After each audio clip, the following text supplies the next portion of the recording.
देख रहे हैं इंडियन न्यूज का डिजिटल प्लेटफॉर्म छत्तीसगढ़। और हमारे साथ खास बातचीत के लिए अभी राजनाथ गांव राजनांदगांव लोकसभा से जुड़ गए हैं वेदांत जी। और जैसा कि आपने कल देखा, लोकसभा चुनाव के रिजल्ट आ चुके हैं और सबसे ज्यादा लोकसभा सीट की अगर चर्चा है तो वो राजनांदगांव की है, क्योंकि वहां पर अ, जो प्रत्याशी थे वो छत्तीसगढ़ के पूर्व सीएम भूपेश बघेल थे। वो चुनाव हार गए। तो तमाम सारी कायसें थी, तमाम सारे चीजें सामने आई। वेदांत जी, क्या जानकारी है कि क्यों चुनाव हार गए? इसमें ज्यादातर क्या चीजें सामने आई? देखिए, राजनांदगांव लोकसभा जब से चुनाव शुरू हुआ या जब से चुनाव की बातचीत शुरू हुई, तब से हॉट सीट इसलिए बनी हुई थी क्योंकि यहाँ से छत्तीसगढ़ के एक ऐसे कद्दावर नेता जिनका जनाधार देखा जाता था। हम कांग्रेस पार्टी की ही यदि बात करें तो कांग्रेस पार्टी में एकमात्र जनाधार वाले वर्तमान के नेता जो पूर्व मुख्यमंत्री रहे भूपेश बघेल, उनके मैदान में आ जाने के बाद से राजनांदगांव लोकसभा पर सबकी नजरें टिकी हुई थी और लोगों को ये लगने लगा था कि अब राजनांदगांव की जो लोकसभा की जो सीट है वो कहीं ना कहीं कांग्रेस की ओर जाती हुई नजर आ रही थी लोगों को, क्योंकि संतोष पांडे एक सांसद के रूप में पहले भी 5 वर्ष काम कर चुके थे। तो इसलिए लोगों को लग रहा था कि कोई नए लोगों को यदि देते तो शायद कुछ अच्छी टक्कर हो जाती। लेकिन भूपेश बघेल के आने के बाद तमाम कयाटें लगाई गई कि भूपेश बघेल अब आ गए हैं, अब क्या होगा, अब तो कहीं ये कांग्रेस को ना चला जाए। और लोग इसी नजरिए से देख रहे थे, इसी नजरिए से बातचीत भी हो रहे थे, क्योंकि भूपेश बघेल का कद छत्तीसगढ़ की राजनीति में ही नहीं बल्कि देश की राजनीति में कांग्रेस की पार्टी की तरफ से बहुत बड़ा हुआ है। क्योंकि एक बड़े नेता हैं छत्तीसगढ़ की यदि मैं बात करूं तो छत्तीसगढ़ में वो छत्तीसगढ़िया वाद को लेकर ज्यादा काफी चर्चा में रहते हैं, हमेशा छत्तीसगढ़ ही में लोगों से संवाद करते हैं, लोगों के बीच दिखाई देते हैं। तो इन सब तमाम चीजों को लेकर राजनांदगांव की सीट की चर्चा खूब हो रही थी, जैसा आपने कहा। लेकिन रिजल्ट आते आते चीजें बदल गई और जब रिजल्ट आया तो तो कुछ लोगों को तो विश्वास भी नहीं हो रहा था कि कैसे ऐसे कैसे हो गया। हालांकि शुरुआती कुछ राउंड में भूपेश बघेल जरूर आगे चल रहे थे, लेकिन अंत होते होते संतोष पांडे एक बार फिर से विजय हासिल कर लिया उन्होंने और एक बार फिर से सांसद बन गए हैं। तो छत्तीसगढ़ की राजनीति में एक बड़ा चर्चा वाला हॉट सीट राजनांदगांव तो रहा है, विकास जी। बिल्कुल। जी और वहां पर सबसे ज्यादा ये देखा गया कि चुनाव में जो जीत हासिल की है संतोष पांडे जी ने, वो कोई नॉर्मल नहीं है। लगभग 44,000 से ज्यादा मतों से हराया है। किस बात की नाराजगी लोगों को बीच देखी गई? क्या चीजें थी कि जिसकी वजह से लोगों ने कांग्रेस के खिलाफ, और खासकर भूपेश बघेल जो कि वहां के पूर्व सीएम है, उनके खिलाफ ये वोट किया है? जी, देखिए, जैसे देश भर में एक बड़ा मुद्दा रहा जो मोदी की गारंटी या मोदी के वायदे या मोदी की हवा यदि हम बात करें तो उसका ज्यादा प्रभाव मुझे ऐसा लगता है मध्य प्रदेश और छत्तीसगढ़ में ही दिखाई दिया है। तो छत्तीसगढ़ में सबसे ज्यादा उसका प्रभाव दिखाई दिया। तो एक बड़ा कारण मुझे ऐसा लगता है कि इस चुनाव के दौरान राजनीति में राजनांदगांव की लोकसभा में भी वही दिखाई दिया। भले ही कैंडिडेट कितना भी पावरफुल हो, कितना भी बड़ा हो, लेकिन मोदी की हवा में यहाँ के तमाम जो बड़े बड़े नेता भी बहते हुए नजर आए हैं। तो छत्तीसगढ़ और मध्य प्रदेश में तो एक बड़ा फैक्टर मोदी की गारंटी और मोदी का जो विश्वास लोगों में दिखाई दिया। और दूसरा कारण एक और हम मान सकते हैं विकास जी, क्योंकि हाल ही में यहाँ विधानसभा चुनाव हुए हैं। विधानसभा चुनाव में भाजपा को लोगों ने पसंद किया है और भाजपा को ही बहुमत दिया। तो भाजपा के ही तमाम प्रदेश में बड़े बड़े मंत्री हैं। यदि मैं कवर्धा क्षेत्र की ही बात करूं तो जो राजनांदगांव लोकसभा के अंतर्गत आता है, या पूरे ओवरऑल राजनांदगांव की भी बात करूं तो राजनांदगांव क्षेत्र में बीजेपी के एक बड़े कद्दावर नेता रमन सिंह का एरिया है, रमन सिंह का गढ़ कहा जाता है राजनांदगांव को, वो राजनांदगांव से आते हैं। उसके अलावा अब अभी वर्तमान के गृह मंत्री डिप्टी सीएम विजय शर्मा भी इसी क्षेत्र से आते हैं। तो इनका प्रभाव इस क्षेत्रों में वर्तमान में दिखाई दिया और अभी अभी ही यदि लोगों ने उन पर विश्वास जताया तो वो विश्वास मुझे ऐसा लगता है कि लोकसभा चुनाव के दौरान भी कहीं ना कहीं उनके ऊपर दिखा। और फिर भाजपा हमेशा से कहती आई है कि डबल इंजन की सरकार यदि देश में भी और प्रदेश में भी हमारी सरकार रहेगी तो क्षेत्र का विकास ज्यादा होगा। तो मुझे ऐसा लगता है ये तमाम मुद्दे ज्यादा हावी रहे राजनांदगांव लोकसभा में और इसी के कारण आज संतोष पांडे जीत गए। यदि हम उनकी हार की बात करें भूपेश बघेल की, क्योंकि भूपेश बघेल एक बड़ा चेहरा था, वो क्यों हार गए इस बात की भी चर्चा होती, तो उसका एक सबसे बड़ा कारण हमें दिखाई देता है उनकी ही पार्टी का एक अंतर कला।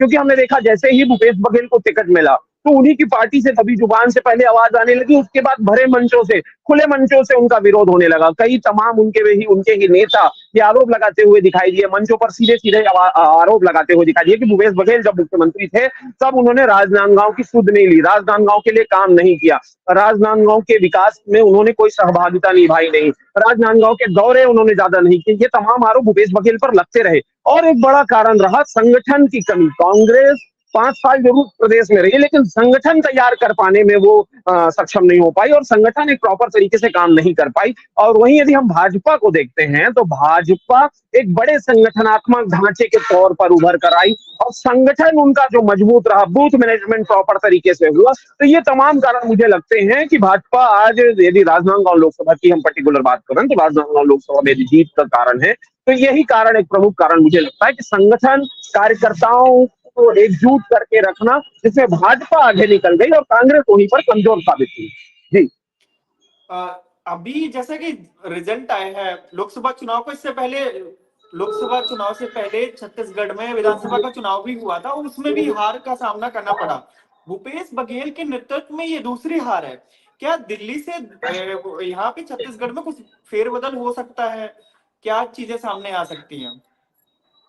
देखिए, यदि भूपेश बघेल चुनाव जीत जाते तो निश्चित तौर पर उनका कद बढ़ जाता, क्योंकि विधानसभा चुनाव हारने के बाद वो भले ही विधायक बन गए लेकिन उनकी सरकार निकल गई थी। तो वो हर मंचों पर, अभी भी लोकसभा चुनाव के कैंपेन के दौरान भी वो ये कहते हुए दिखाई दिए कि लोग मुझे एज अ मुख्यमंत्री पसंद करते थे, लेकिन विधायकों के कारण हमारी सरकार निकल गई।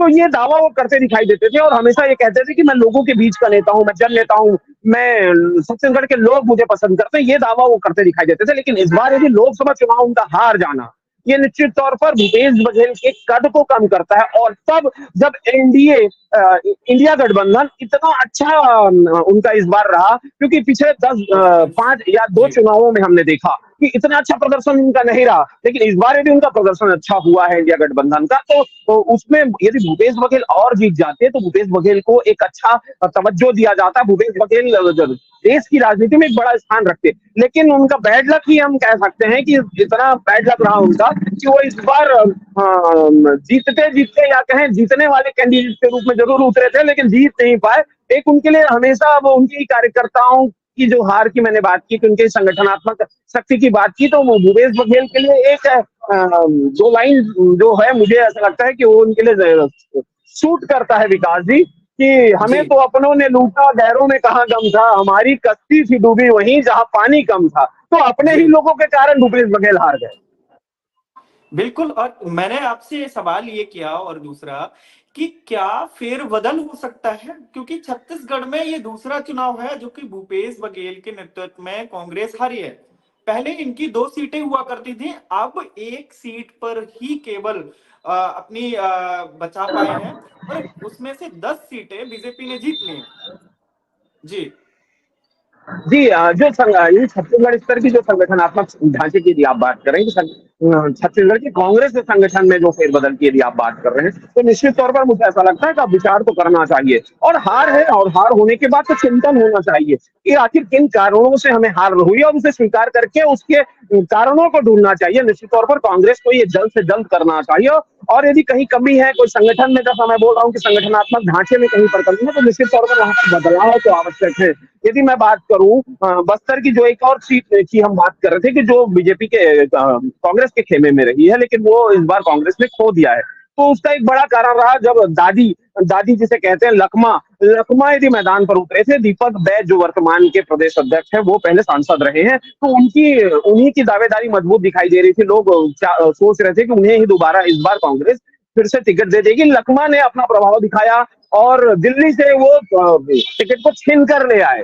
तो एक बड़ा कारण वो भी हो सकता है कि बस्तर में दीपक बैज का एक स्वभाव और दीपक बैज को लेकर एक सॉफ्ट कॉर्नर लोगों में रहा होगा, इस कारण वो पहले जीते थे। लेकिन इस बार दीपक बैज चुनावी मैदान पर नहीं थे, उनकी जगह लखमा थे। और लखमा का एक अलग ही तरीका है, एक अलग ही राजनीति करने का अंदाज है। हो सकता है इस बार उस अंदाज को लोगों ने पसंद नहीं किया और दीपक बैज शायद होते, दीपक बैज जो प्रदेश के मुखिया भी हैं, कांग्रेस के पीसीसी चीफ भी हैं, तो वो होते तो शायद वो सीट एक बार और बच जाती। और ऐसे फिर कोरबा की सीट है, यदि कोरबा की सीट यदि वो जीत गए हैं तो निश्चित तौर पर पहले भी जीते थे और उनका कद ज्यादा बढ़ गया। भूपेश से ज्यादा कद मुझे ऐसा लगता है कि चरणदास महंत का बढ़ गया, क्योंकि उनकी धर्मपत्नी लगातार 2 बार जीत रही है और ऐसे समय में जीत रही है जहाँ क्लीन स्वीप दिखाई दे रहा है। हमारे मध्य प्रदेश की हम बात करें, यहाँ पूरा क्लीन स्वीप हो गया और यहाँ भी लगभग एक नाक बज रही है कांग्रेस की एक सीट जीत कर। तो मुझे ऐसा लगता है कि अब चरणदास महंत को ज्यादा तवज्जो दी जाएगी। और पहले भी हमने देखा है कि विधानसभा में यदि भूपेश की सरकार आने के पहले चरणदास महंत ही केंद्र के सबसे नजदीकी नेता माने जाते थे कांग्रेस हाईकमान के। तो वो दौर मुझे ऐसा लगता है एक बार फिर से आएगा अब,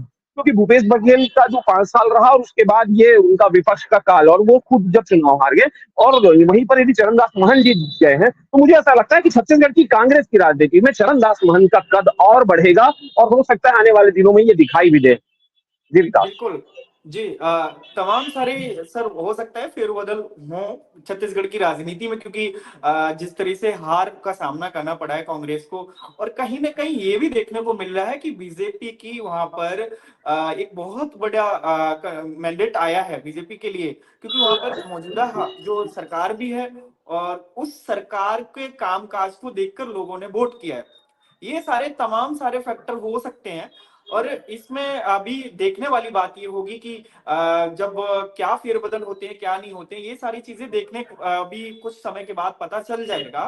फिलहाल ये हमारे साथ तमाम सारी बातें आपने की, आपने अपना साझा किया अपना मत, और हमारे साथ जुड़ने के लिए आपका बहुत बहुत धन्यवाद। ऐसे ही हम आप देखते रहिए इंडिया न्यूज छत्तीसगढ़ के इस डिजिटल प्लेटफॉर्म पर, और हमारी बातचीत कैसी लगी आप कमेंट बॉक्स में जरूर बताएं।